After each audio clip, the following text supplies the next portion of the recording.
ओम नमः शिवाय। हर हर महादेव। श्री शिवाय नमस्तुभ्यम। दोस्तों, सबको पता है कि बेलपत्र का वृक्ष बहुत की पत्तियां, फल और जड़ भगवान शिव को अत्यंत ही प्रिय है और इस सब चीजों को उपयोग करके भगवान शिव को प्रसन्न किया जाता है और बेलपत्र भगवान शिव को समर्पित करने से भक्तों को बहुत ही लाभ होता है। परंतु क्या आपको पता है कि बेल के वृक्ष की उत्पत्ति कैसे हुई और भगवान शिव पर बेलपत्र क्यों और कैसे चढ़ाया जाता है एवं भगवान शिव पर बेलपत्र चढ़ाने का क्या लाभ है?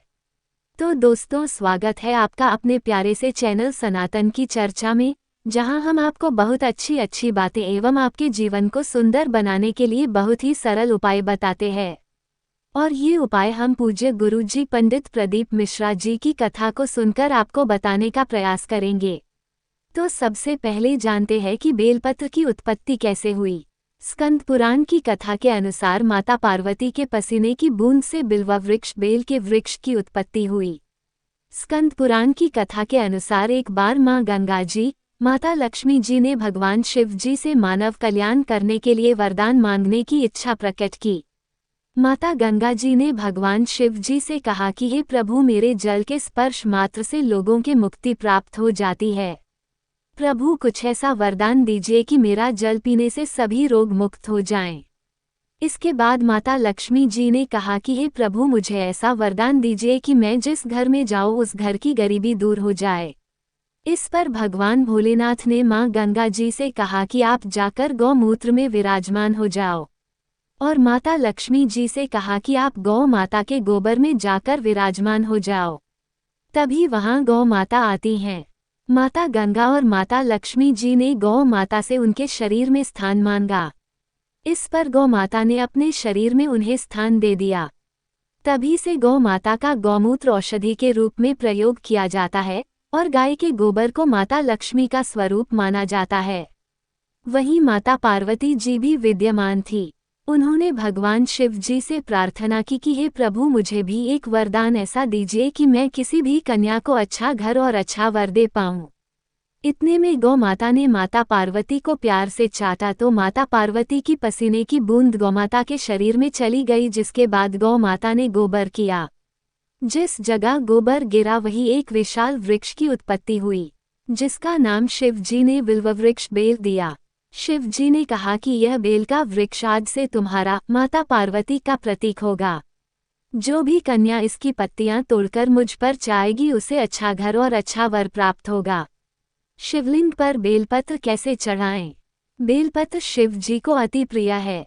जब भी आप शिव जी की पूजा करने जाएं तो उनको बेलपत्र अर्पित करने का प्रयास जरूर करें।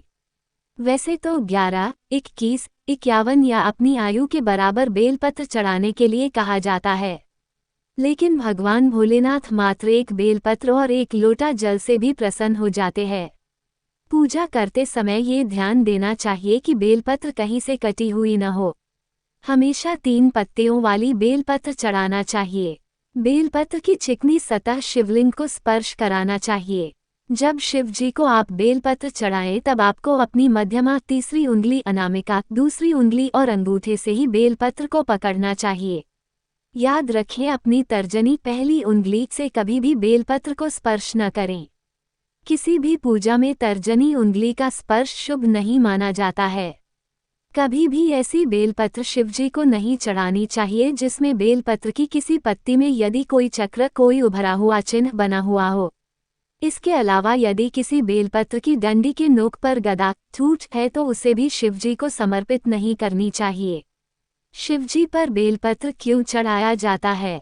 समुद्र मंथन से निकलने वाले विष को भगवान भोलेनाथ ने मानव कल्याण के लिए स्वयं अपने कंठ में धारण किया था, जिसके कारण उनका शरीर बहुत ही गर्म हो गया था।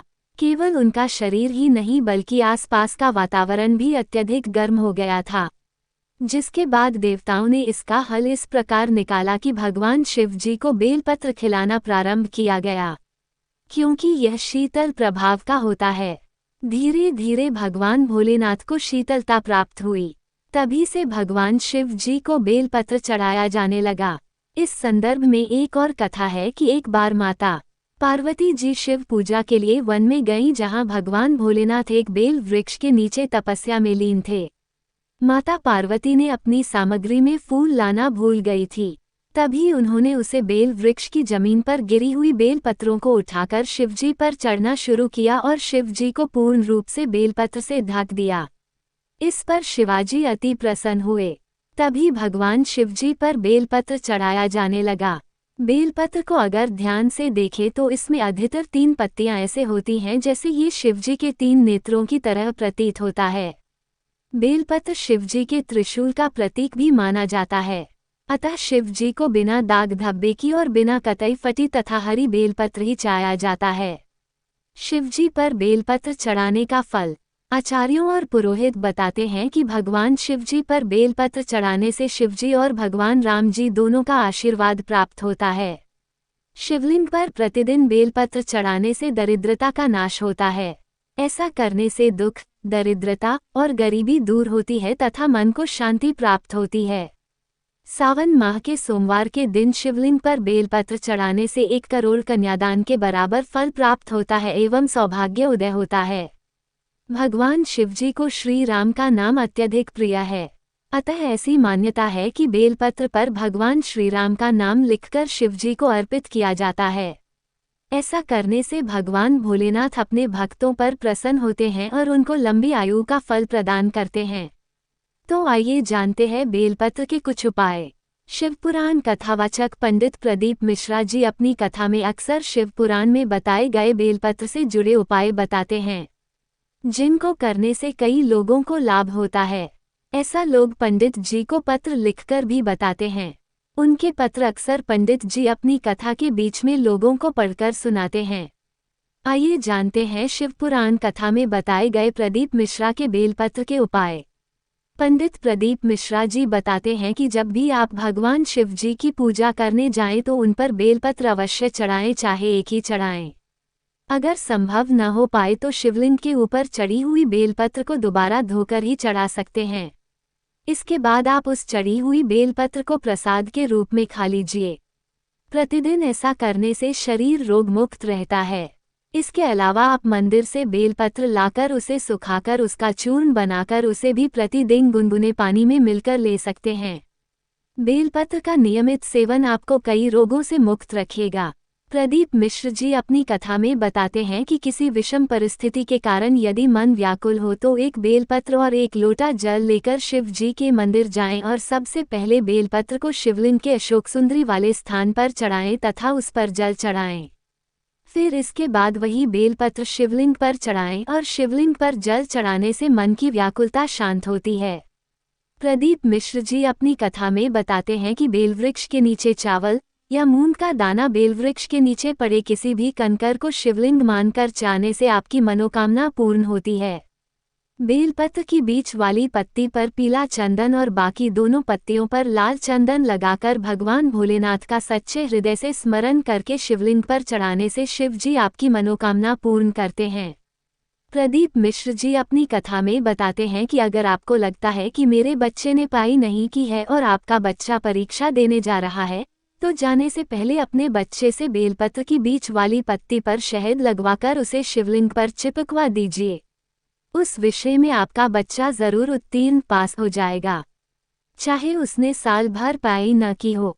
प्रदीप मिश्र जी अपनी कथा में बताते हैं कि आपने कितनी ही बड़ी कोई गलती की है तो भगवान शंकर के शिवलिंग पर एक बेलपत्र की डंडी को जहां आप बैठे हैं उससे पीछे की ओर करके अर्पित करने से भगवान शिव जी आपकी गलती को क्षमा कर देते हैं।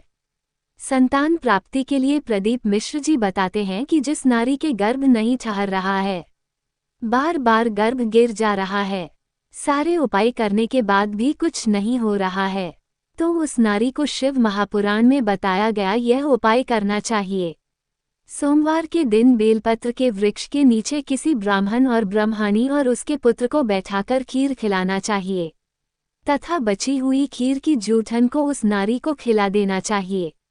शिव महापुराण की कथा कहती है कि 4 से 5 माह में उस नारी को गर्भ ठहर जाएगा। तो दोस्तों, अगर इस वीडियो में दी गई जानकारी आपको पसंद आई हो तो वीडियो को लाइक करें, कमेंट करें एवं ये जानकारी अपने दोस्तों के साथ शेयर करें ताकि उनको भी इसका लाभ मिल सके, और साथ ही कमेंट में हर हर महादेव लिखना ना भूलें। हर हर महादेव।